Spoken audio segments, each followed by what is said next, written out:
Now, overall, what do you think they're looking for at a company, at my tech company? Well, I would tell you this right now. You want to make sure that you keep in mind that this is a sales position, right?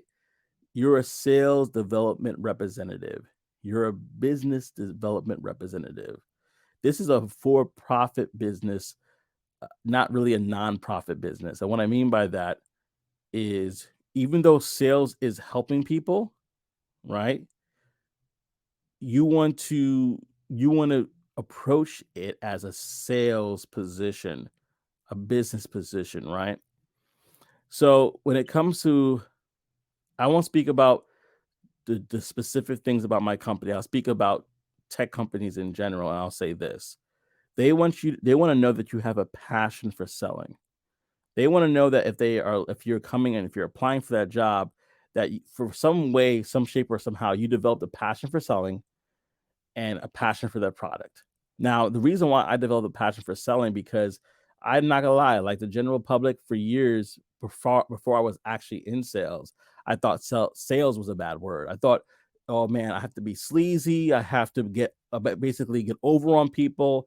I have to try to basically break their arm to do what I want them to do.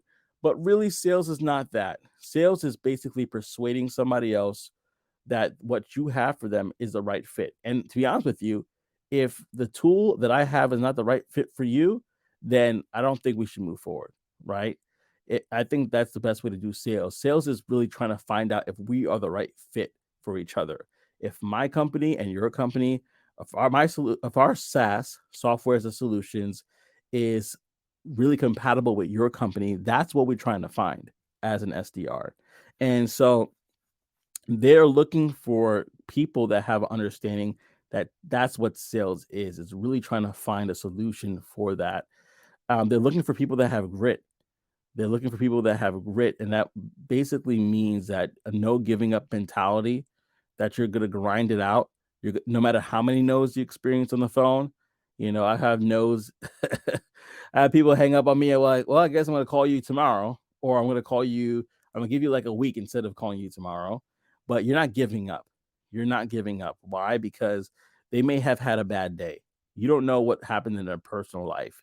They may have experienced a death in the family. They may have some issues happening at home. Their business may be going through some issues. So you might have caught them on a bad day. Just take that with a grain of salt. Come back to them next week. If they still have any issues, come back to them, give them some more time, and then come back to them again. Because sometimes it takes businesses about 7, 8, 9, 10 touches, really, 10 really, to be able to look at something, assess it a little bit, and say, you know what? I was kind of being a little hard headed. I'm going to probably give this a shot and try this out.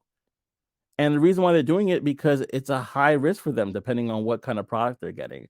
If they're depending on how integrated this software is going to be for them and how much time it's going to take to actually bring this on, this could actually be whew, a big change. Not forget about time. Let's think about BANT for a second, which is budget, authority, need, timeline. They may have a need there, but do they have the budget for this? Do they have the proper authority channels? This is going to take a while because of all the people that have to sign off on this. And the time, the scope of the project, is it one that's going to take them a long time? I know in my field, uh, the we do it practices and they have EM and PMR systems. And to actually for a practice to transition from one EMR to another, it takes months. So it's a big decision when they have to make it's a big decision when they have to make these changes to their company. So really keep and consider all those different things. Now, again, I'm going on a tangent here. What do you think they're looking for at a company? Again, grit.